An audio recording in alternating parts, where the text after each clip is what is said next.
don't want to mess. You don't want to what? Mess with me. See, I'm not your average Negro. Hold up. Ted, I want to ask you a question real quick. Let's just keep it real, straight shot with no chaser. You know, being is nice, I'm going to get a little bit rough. It's about standing for justice and these girls like this. I'm here for those who really believed in the American process, all of us. You play with me if you want. Man, we don't have that. Who we? See, I'm not your average Negro. Hold up. Straight shot, no chaser. With your girl Tezlyn Figaro on the Black Effect Podcast Network. Good afternoon, everybody. Good afternoon. I am under the weather, but I am here. I am here to tap in with you guys. Not feeling that well, but I have an obligation. Number one, to iHeart and the Black Effect Podcast Network, and more importantly to you, to make sure that I deliver content on a weekly basis every Thursday. Please make sure you subscribe to the podcast. The link is in the bio to my IG family. The link is also available wherever you get your podcast. You can just type in Tezlyn Figaro or put in Straight Shot No Chaser and make sure you subscribe to the podcast. Shout out to my YouTube family in the building, and also shout out to Instagram. I love my Instagram family. You guys are always right front and center. I see you, Real Cold G. I see you, Tag Marcellus. It's a few of you that I can always depend on to kind of tap in with me on a weekly basis to talk about this game that we call politics. I want to talk about this week. I want you guys to understand what is happening with this tough on crime, this new messaging that you are going to see increase even more between now and 2024. Not just with the presidential election, because you guys know that I'm very much about making sure that you stay focused and on hyper local, which means state representatives, not U.S. senator, but state senator, state representative, city council, city commissioner, mayor, and so forth.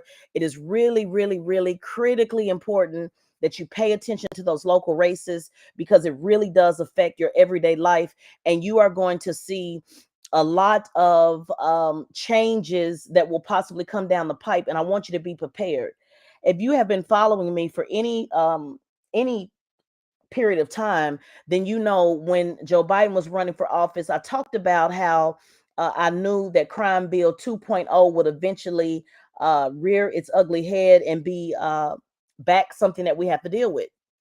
And what's so funny about that is, I said that not knowing that Corona would, the offset, if you will, of Corona, that crime would go up, because obviously when people are not working and they're not making money, there tends to be more violence, more crime. But I had said that, warned many people before to pay attention to the Crime Bill 2.0 that is surely more than likely going to come. Put a 3 in the chat if you remember me saying something like that, because I stayed on Joe Biden constantly about that. I understood that he was a placeholder for Trump, but at the same time, it's important. Two things can be true at one time. You can want to get Trump out and not be the biggest fan of Biden, but also understand what it is that we're up against and the things that we have to be mindful for. And these things happen at the local level. They happen at the local and the state and then the federal. A lot of you guys get really caught up on this presidential stuff, but I really want you to pay attention to what's happening locally.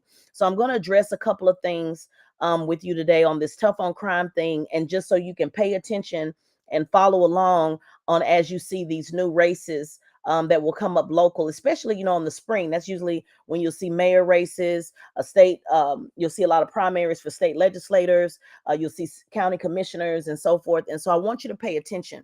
Now, I realize that on my people that follow me, I have a very diverse group of people that follow me, which I love. And I'm talking particularly about IG. If you're not on my IG page, please jump in. Please jump in the comments. And also, IG family, make sure you're on my YouTube channel, because sometimes, as you know, I've been put in jail, in IG jail several times, and I want to be able to still reach you. So the one reason why I put out certain topics is because I like to see, I like to get a gauge of how people feel about certain things. In politics, we call it a poll. Now, a poll is just a sample. It's just a sample. It's just a taste. If I say, "Oh, let me taste a little bit of this sweet potato pie and see if you can really cook," it's just a little taste of it. It's not the entire pie. It's not ever to be exclusive. It is not ever to be all inclusive. All black men feel this way, all black women feel this way, all black people feel this way. But I like to put the sample, I like to put different conversations, topics out there, because I like to see your responses. Now, on my IG, for those of you that don't know, IG actually gives you analytics. If you have a professional page, it actually gives you analytics. And so my page is set up under a professional business page. And so I know who the majority of people are on my page. And I'm very proud because it is very diverse. The top 5 cities, and there's people that follow me from everywhere, but the top 5 cities are always either New York, Chicago, LA, Houston, or let's see, what's the fifth one? New York, Chicago, LA, Houston. It's a fifth one that I'm remembering. Did I say Chicago? Okay. So when I look at those 5 cities, it's so interesting because, and I'm giving you guys know that I like to teach as I talk. In politics, there's it says a lot when you're able to galvanize people from different regions, because typically conversations shift as you go through those different regions. So when I look at my page and I see that I have New York, that is the East Coast, which is typically very liberal. When I have LA, that is the West Coast, which is in politics considered very far left. And just saying you're in California doesn't mean you're far left. I'm just telling you what the consensus is. And Houston, which some people will say Houston is the South, I kind of categorize it as the Southwest. So you do have some conservative values, not necessarily Republicans that may follow me, but maybe conservative values, but still some progressives as well. And then you have Atlanta, who is one of my top 5 cities, who is literally in the South. And you have a mix of, progressives, because Killer Mike follows me. A lot of people that follow Killer Mike also follow me.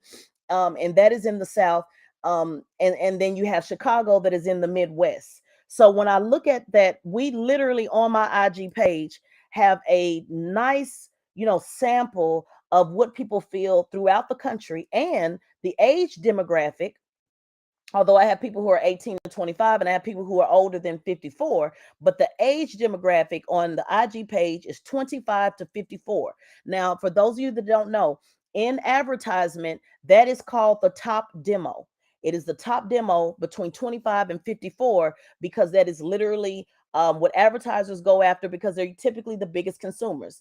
The ages younger are usually too young to consume anything, and the older than 55 are usually going into retirement, and they may not be as big as consumers. So if you look at demographics, if you want to say, hey, how many people watch Fox News, there's going to be 2 categories: all viewers, meaning everybody of all ages, and then there's going to be the top demo, which is 25 to 54. So on my page, not only do we have the top demo, the majority of top demo, but we also have 5 different regions. So I like to throw out different topics, whether it be stuff that you guys may or may not agree with, whether it's LGBT, whether it's tough on crime, whether it's healthcare, whether it's relationships, all of that, because I actually do read the comments. I like to kind of skim through and see what you guys are talking about. Another thing I'm proud about on my page is we are literally like 50-50 men and women. Sometimes it's 49% men, 51% women. I mean, it's literally like 50-50. And I couldn't ask for a better group. If I was hired to do a poll, I couldn't ask for a better group, because my IG page literally is reflective of a perfect balance of gender, age, and also geographic. Are you following me? So with that said, when I'm throwing out these different topics and you guys are going in, I do appreciate it, because it does kind of give me an idea of where people are. And as I'm commentating or organizing or working with different people, I actually do, reference what I see, from my comments. Now, again, these could be fake people, they could be trolls, bots, whatever. But for the most part, I can kind of get an idea of who's a real person and who's being sincere. It also, I want you guys to know, I'm very proud that my page has folks who lean conservative and also liberal and progressive, and that's very important. You don't want to be in an echo chamber where everybody thinks the same, talks the same, has the same opinion on everything. Somebody asked me last week, "Well, how do you know what their political party is?" And I said, "I'm not looking at their political party because I don't know if you are a Democrat or Republican. But what I mean by ideology, it means that I can tell." Based upon the positions you take on certain comments, if you lean conservative ideology or liberal ideology. Let me explain the two difference because I don't want to assume that you know. And for those who do know, just bear with me. I like to teach as I talk. You can have a conservative ideology and not be a Republican. You can have a liberal ideology and not be a Democrat. So you have political party, which is how you decide to vote, and then you have an ideology, what I call a lens, how you see life. Do you see life through a conservative lens? Do you see life through a liberal lens? How do you see life? Now, if you believe, just giving an example, if you believe that marriage is only between a man and a woman, and you are not in favor of LGBT empowerment or upliftment or same-sex marriage, then you see life through a conservative lens on that issue. It also doesn't mean that on you may see life through a conservative lens on that issue, but then when it comes to police reform, you may be one to believe that, hey, we need to actually prepare people to not look to crime, which means invest in mental health, which means invest in jobs, invest in entrepreneurship, invest in after school programs to prevent crime. And then you also may believe that when somebody commits a crime, it doesn't mean that they have to get the death penalty for selling weed. So in that area, you may lean more liberal or progressive, but you can lean as a conservative lens when it comes to LGBT or vice versa. And I'm using it as an example because that's been a lot of the topics lately, and I've seen a lot of diverse, opinions on that. So I want you to, kind of, get a very clear difference on how you see life. And what happens is when you guys are commenting, and let's say you are against same-sex marriage, and so somebody in the comments may assume that you are a Republican or may assume that you are a Trump supporter, and that may not be it at all. You just may lean conservatively when it comes to the issue of marriage, or vice versa. Because I support one thing on the liberal side, you think that I'm all in for Bernie Sanders or Joe Biden, and that may not be the case. So this is why I call myself an independent. In the state that I'm registered in, you do not have to decide if you want to be a Democrat or Republican until you actually go to the polls. So I do not have to be a Democrat or Republican year round like you do in some states like Florida. You need to be able to register either as a Democrat or Republican before the primary. So I have the pleasure of saying I'm an independent through and through, which means I don't have to align myself with a political party until I vote, or don't until if I decide I want to vote in that primary. I also do not have to register as one or the other. And my ideology, my lens that I look through, I see things on a case by case basis. I'm not all in zero sum on either side of the aisle because issues are complex. Each one is different. And they're different, different layers to it. But I will say that if I said I leaned more one way than the other, if we were to put a line down the middle and listed all of my issues on one side and the other, then I would say that I lean more on the liberal side. But that does not mean that I carry a badge that says, hey, I am a liberal or a neoliberal, like the progressives say, or progressive, who I think progressives sometimes are way too far left for me. So I tend to be in the middle. And so the reason why you get that type of, no problem, okay, Ron, again, you guys, I'm reading your comments as I'm talking because I love to engage you in my conversation. The reason why I laid all of that out is because I want to talk to you about tough on crime and what you're about to see in 2024. And some of you that may be very much against LGBT issues, I want to make sure that you have the knowledge and the understanding to be able to decipher your issues separate and apart from what is about to happen. And let me be clear when I say this. A lot of you are not fans of Lori Lightfoot, who just lost re-election in Chicago. And you may not be a fan of her because of her push for LGBT issues. You may not be a fan of her because maybe she not only pushes LGBT issues, but she is a lesbian. You may not be a fan of her because maybe you think she's too far left. Fine. You have the right to your opinion. But what I do not want you to get confused with is, number one, misinformation. I understand she was trash. That's fine. We'll get to that in a second. I'm speaking right now. I'm speaking to those who lean conservatively, who may not agree with her because of her push for LGBT issues. So just bear with me. She may be trash, but that's not what I'm talking about. Just ride with me as we get through this whole commentary. It's going to make sense in a minute. I'm talking about those who were not in support of her because of the LGBT concerns. I have a lot of I connect with a lot of different folks who are out there in this space. And when people name drop me, people come follow me, or when they see me work with somebody on a project, they follow me. So as a result of that, I have a very mixed group of folks. So just bear with me as we get through it. And some of the folks that support me are very much against what they call an LGBT agenda. So I have to be able to, and as you're running for office, or when you decide to run for office, or want to be an organizer, or if you ever want to work in this space, you do have to understand to talk to different constituencies because they're not all the same. And so you have to try to address different constituencies. So right now, I'm not talking to those that just don't like Lori Lightfoot because of how she handled her administration. I am talking about those who are against LGBT issues and have a problem with her because, again, and I don't have to name drop, a lot of people here support me who also support other commentators who are very much against what they call an LGBT agenda. So I want to point this out to those folks, and we can get into how she handled her administration in a moment. But this is the main thing that I want you guys to get for those who are against LGBT issues. I get it. I know that is your issue. I know that is your concern. You have every right to be.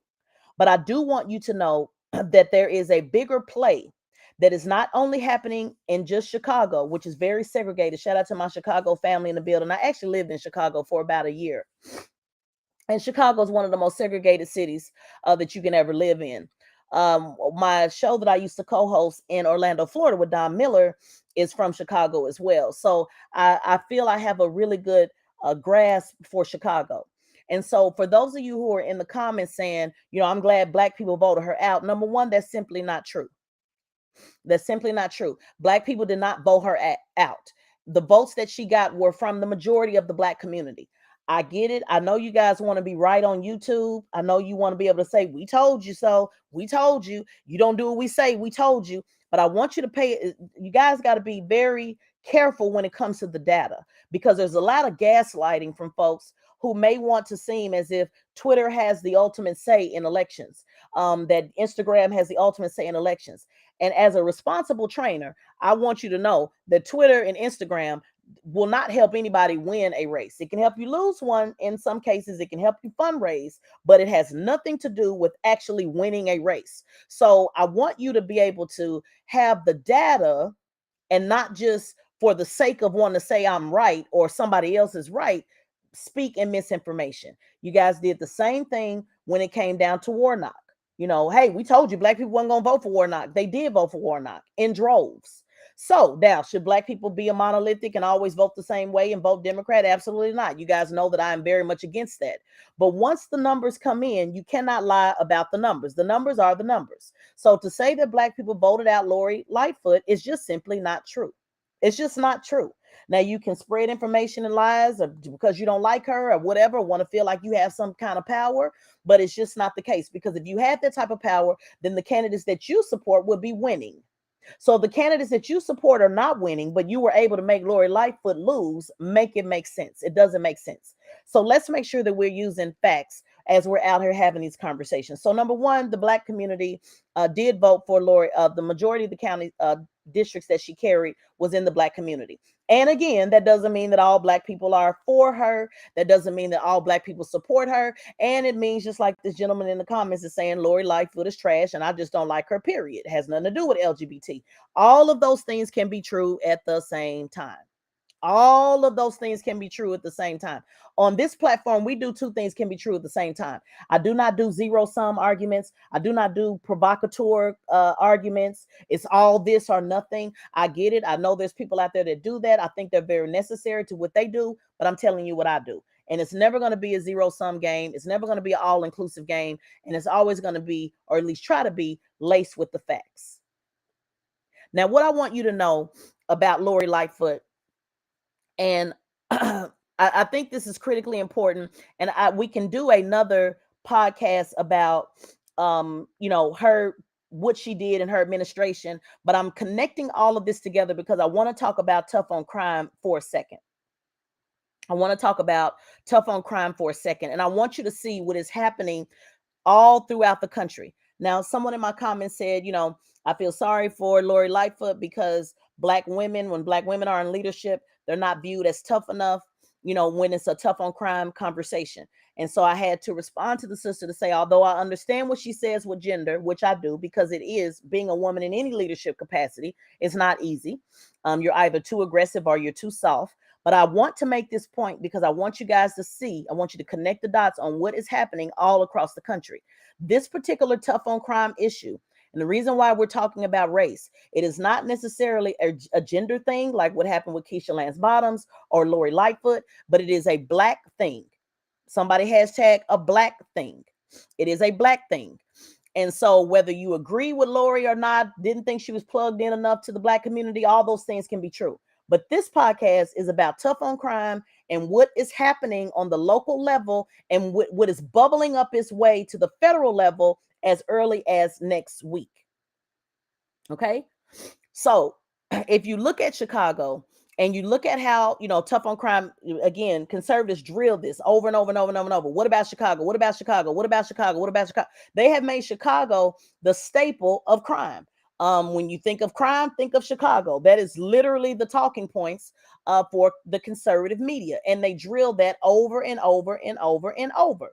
And it is not that black people don't care about crime. It is not that we don't want to see crime reduced. It is not that that we are not some of the demographics most vulnerable to crime. We get all of that. It is just typically, and again, keyword typically,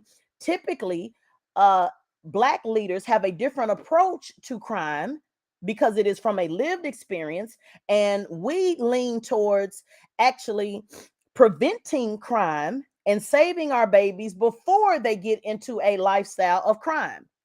Where the conservative ideology is typically, again, keyword typically, not all the time, is typically once you do the crime, lock you up forever, and it is what it is, without an opportunity to change, without an opportunity to become a better citizen. Now, conservatives love talking about the First Step Act. I worked on the First Step Act, very familiar with the First Step Act.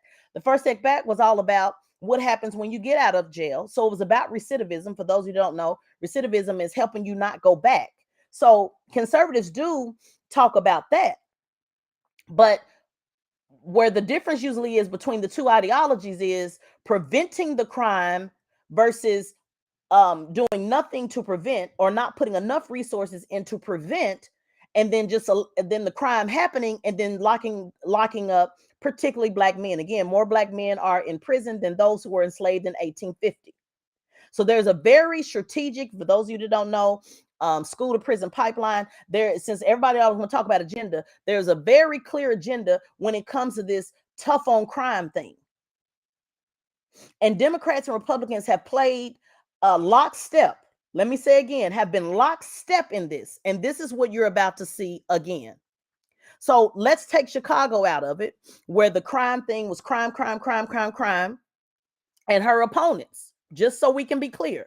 The white candidate who finished at the top of the crowd with 34% of the vote, he ran a tough on crime, law and order campaign. He told one crowd that his whole campaign is about taking back our city, pure and simple. So regardless if you like Lori Lightfoot or not, regardless if you want new leadership or not, what I'm trying to tell you is the person that is leading has a tough on crime approach. Yes, Should crime be tackled? Absolutely. But I would encourage you Chicagoans to look at all of your options and look at who is going to have the best approach to not just locking people up, because yes, that needs to happen, but prevention. I forgot the other candidate's name, but I saw him this morning on Morning Joe, the former teacher. Let me see, what is his name? I don't think they have. Let me look up his name. Somebody want to tag it here. Let me look up. Let's see.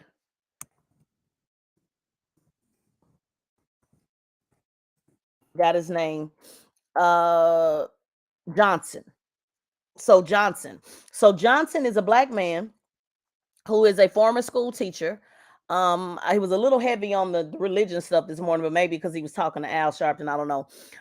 But he talks a lot about, and this is just my quick glance, I have not done a deep dive into him, but he is talking about crime prevention with, having more assistance for mental health. That he said that the number one response calls from 911 in Chicago is a mental health crisis, and that police should not have to be forced to deal with issues that they're not trained for, which I totally agree. So it looks like Chicago, you're going to have to make a decision between the tough on crime guy or the guy that looks like he is positioned to do a preventative crime approach. So there's going to be a stark difference, but you have to ask, why is it that the tough on crime person is leading with 34%? Leading with 34% in a city which is pretty much known to be pretty much a Democrat city. Why does all of this matter? Look at what's happening in Mississippi. Do you guys know what's happening in Mississippi? Mississippi is one of the blackest cities in America. And right now, they passed a bill to create a separate court system. Pay attention. A separate court system with an expanded police force in the city of Jackson that would incorporate all of the city's significantly populated white majority neighborhoods. Did y'all hear that? They have literally created a new, let me just say it in clear terms, a police force just to protect white folks.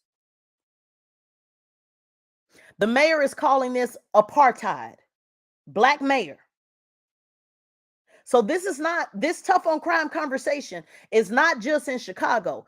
Pay attention to what is happening across the country and what Democrats will do. Like I said on the grill last night, they always play defense to Republicans. So Republicans are putting out a tough on crime message. So Democrats, instead of them being bold enough to talk about crime prevention because they're so afraid they don't want to be said that they're defunding the police, a lot of these Democrats are going to follow suit to the Republican mindset, which is crime bill 2.0. So look at what's happening in Mississippi. And then I want to talk a little bit about, for you Trump supporters who's always saying Trump is better, I want to talk a little bit about, and you don't have to like Biden because I'm not a fan of Biden, but let's talk about what the reality is. Trump said that 2024 will be a law and order plan. His plan is to dismantle every gang, street crew, and drug network in America. He's taking it all the way far, far, far left. These are his words. We need a death penalty for drug dealers and human traffickers. They get the death penalty, watch it stop, and stop quickly. I will not hesitate to send in federal assets, including the National Guard, until safety is restored. The National Guard until safety is restored. Remember, he talked about doing that to Chicago as well. So again, Chicago, pay attention to who your next mayor will be, who your next state rep, your next senator, your next U.S. senator, Congress will be. Because again, if Trump wins, now you're talking about the National Guard. And again, for my conservative people that follow me on my page, that don't like Larry Lightfoot because she's LGBT, fine.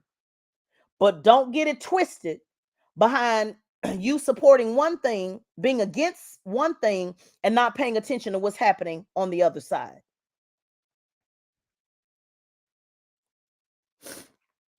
Donald Trump said, and I'm quoting his words from a speech, Joe Biden and the defund the police Democrats have turned our once great cities into cesspools of bloodshed and crime.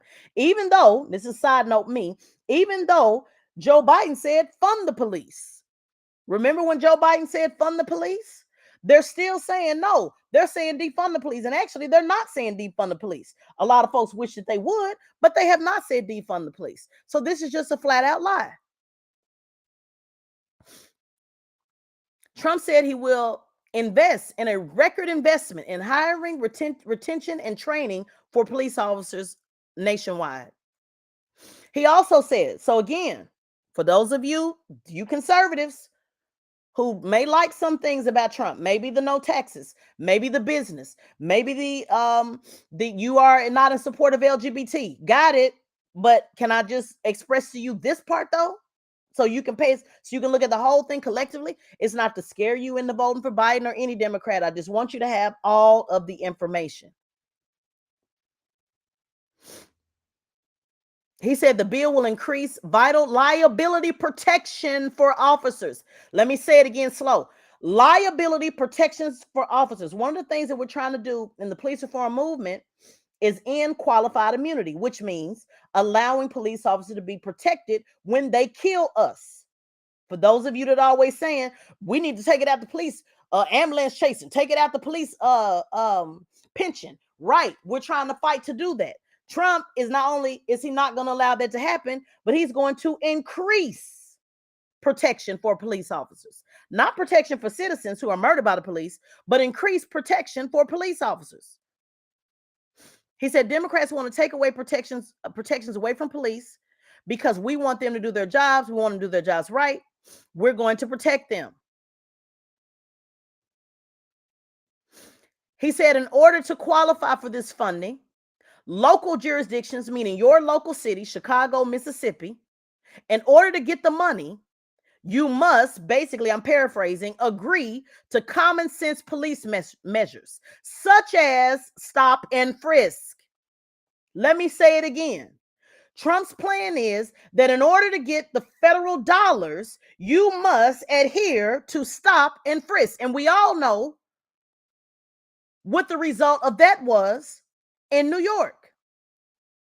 Strictly enforcing existing gun laws against convicted felons, cracking down on the open use of illegal drugs, and cooperating with ICE to get criminal aliens off the street and get them out of our country. So again, to the black conservatives who may agree with Trump when it comes to immigration, who may agree with Trump when it comes to cracking down on existing felons. But I got to ask, do you agree with stop and frisk? Are you in agreement with stop and frisk and what that does to our brothers and sisters across the country?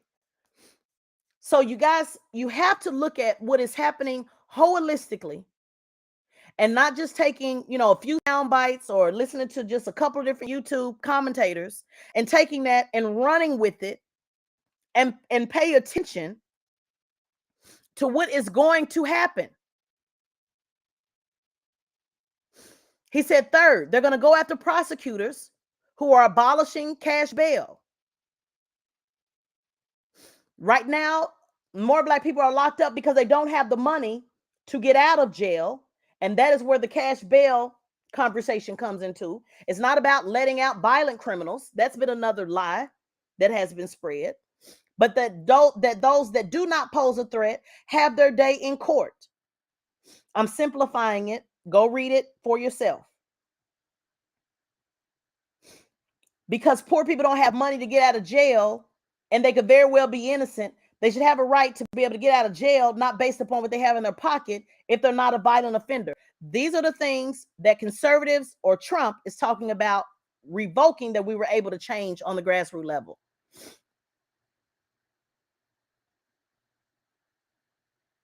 It said prosecutors who refuse to charge crimes. Typically, prosecutors don't charge if they can't win. And they don't charge, they can't win if they don't have significant evidence. So Trump is saying that he is pushing prosecutors, y'all better charge them with something. That's basically what he's saying. Figure something out and charge them with something and lock them up. He said they have surrendered like never before. Again, you can read this transcript under realclearpolitics.com.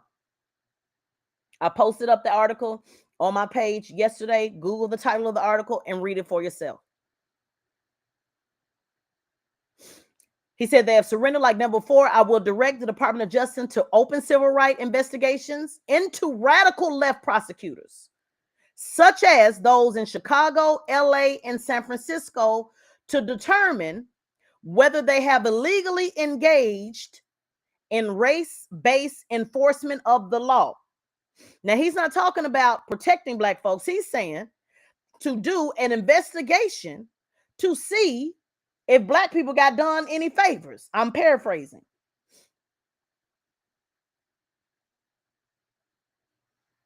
Meaning the training that they're talking about, that on the left, about being race sensitive, knowing, how to communicate with different communities. He is against that. And not only said against that, he wants any prosecutors charged that have even considered race.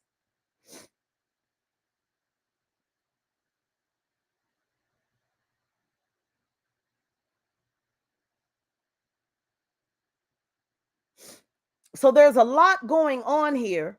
He also talks about, fourth, I will order the Department of Justice and Homeland Security to dismantle every gang, street crew, and drug network in America. Is he going to start with the mob? Is he going to start with the police? Is he going to start with units like the Scorpion unit that beat our brother Tyrese Nichols to death? I doubt it.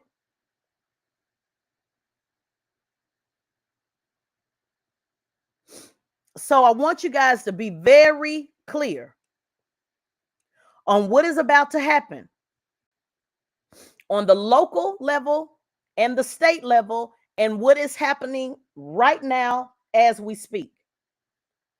On next week, Biden could possibly face his first veto on the DC crime law. Let me explain what that is. In Washington, D.C., they want to rewrite the criminal code. The Democrats. Conservatives say it's soft on violent criminals. It will be up for vote next week. DC, without getting deep into that, I am with those that believe that DC doesn't have proper representation, and that Congress gets to decide what happens in DC. And I don't think that's fair. I think local leadership should be able to determine how they move, and that is what's happening right now. So the measure, and I'm reading this from CNN Politics. You can Google it, says Biden, or just Google anything Biden to rescind DC crime law, and you can look that up and do your own research. But the measure is expected to come up next week for a vote. They only need a simple majority to pass. And guess what Democrat is voting with the Republicans? You guessed it, Joe Manchin. Congress, under DC's home rule charter, is about to veto every law approved by DC voters or government if this repeal passes. It will likely be the first bill that President Biden may consider vetoing so that he can be in a line with the Democrats. Because once again, Joe Manchin is running the show. That's why when they got upset about Charlemagne asking who's the real president, I don't know why they got upset, because Joe Manchin is once again running the show. Biden said he's open to rescinding the DC crime measure, but hasn't made a decision on whether he will veto it. So it's going to be very interesting to see if Joe Biden vetoes it, which means agree with the Democrats that's saying, let DC handle our own business, or will Joe Biden let it ride, which means he would be taking the side of Republicans and Manchin. This is really important. Really, really important.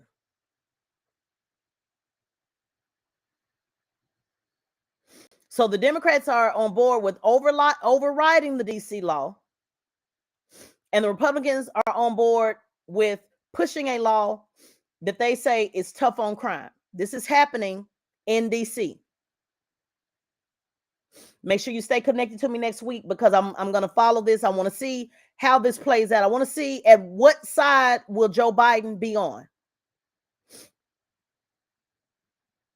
And I predicted that he's going to take, I don't know with this one because I haven't looked into this, but before Joe Biden got in office, I said he would be eventually leaning back towards his tough on crime bill, Joe Biden. Because I just don't believe that somebody that's been in office that long, over 50 years, that they change their stripes. And because there's an election coming up in 2024, not just in the general, but midterms, Democrats now are trying to prove that they too can be tough on crime. And so next week we'll be able to see how Joe Biden's going to handle this. Who is he going to appease? Manchin and the Republicans or the Democrats? So in closing, I just wanted to do this quick podcast. My apologies for my voice going in and out. I'm not feeling that well, but I did want to let you know what is happening on the tough on crime issue, what is happening on the local level. What is one reason why somebody was absolutely correct when they said that's why Mayor Keisha Lance Bottoms didn't run for re-election, because she was faced with the crime thing. I want you to see and watch how people move through this tough on crime between now and next year.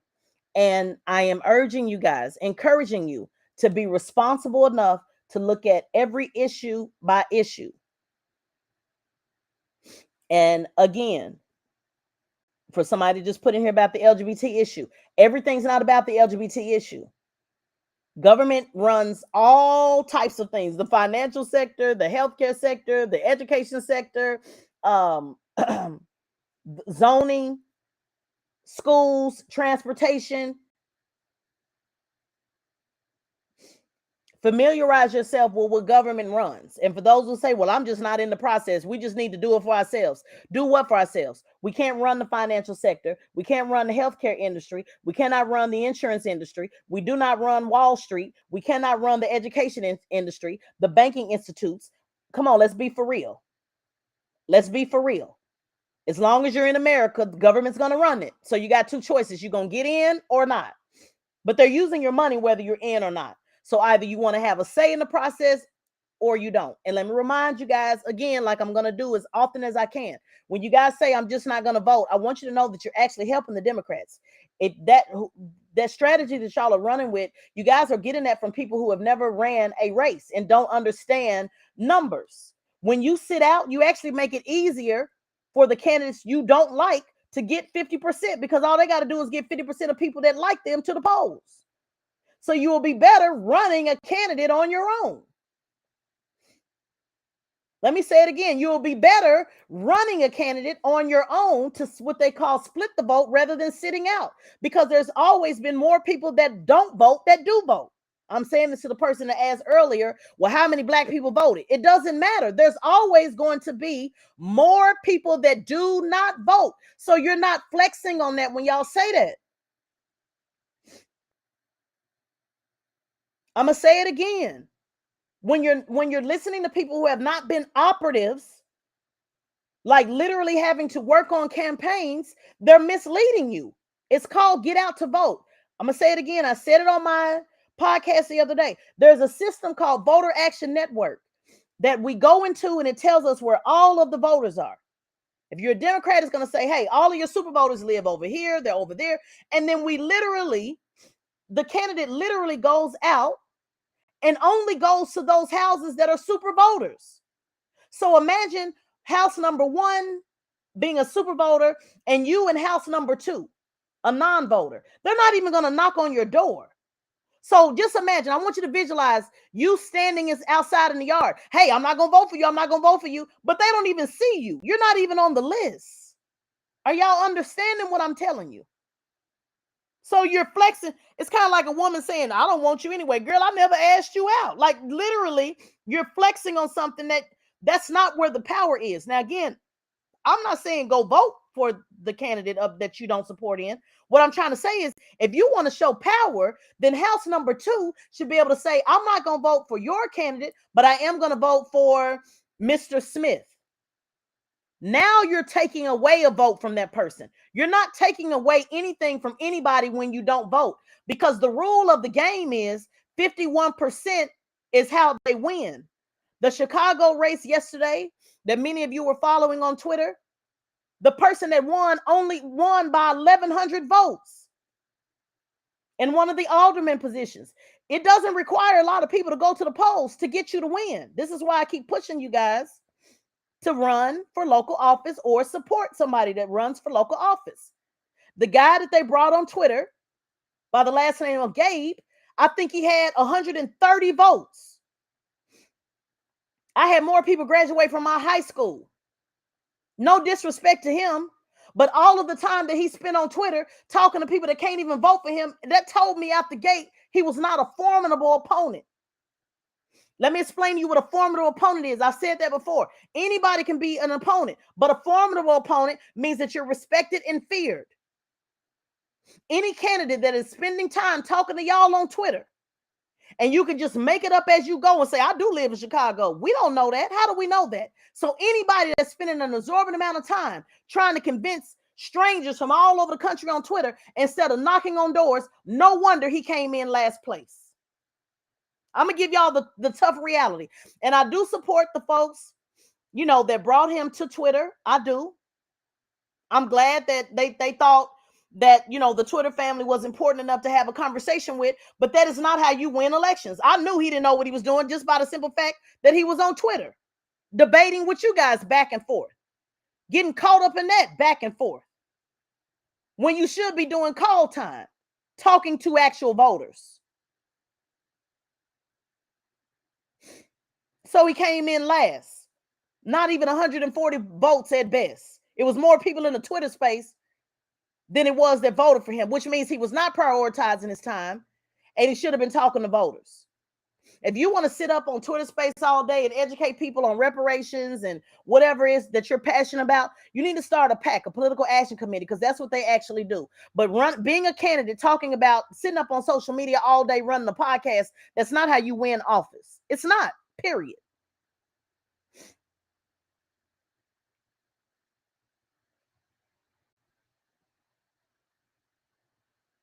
With that said, speaking of running for office, I'm so excited. Over 53 people have completed the form to host a push the line training in your city. Some have requested duplicate, several people from various cities. I've had like several requests from the same city, and we're compiling that list now. I have to restructure how I'm doing everything. The last training was free, and I have to, in order to tackle the demand, we have to probably restructure. You guys know I don't like charging anything, but to the cities that we decide to go in, just because I can't go broke either trying to touch everybody, we probably will have some of the folks in the city try to at least chip in to cover the cost of the venue, which would be very little, and just kind of offset some of the costs. So I'm gonna be working with the organizers to see how we can make that happen, because it's just no way, I personally can go to 50 different cities, on my own dime. It just doesn't make sense. And I want to be able to touch as many as I possibly can, and try to get you this information, because not only is this very much needed, it is necessary. And so I'm very excited to see that, and overwhelmed, because it's like, wow, how do I, touch as many as I possibly can?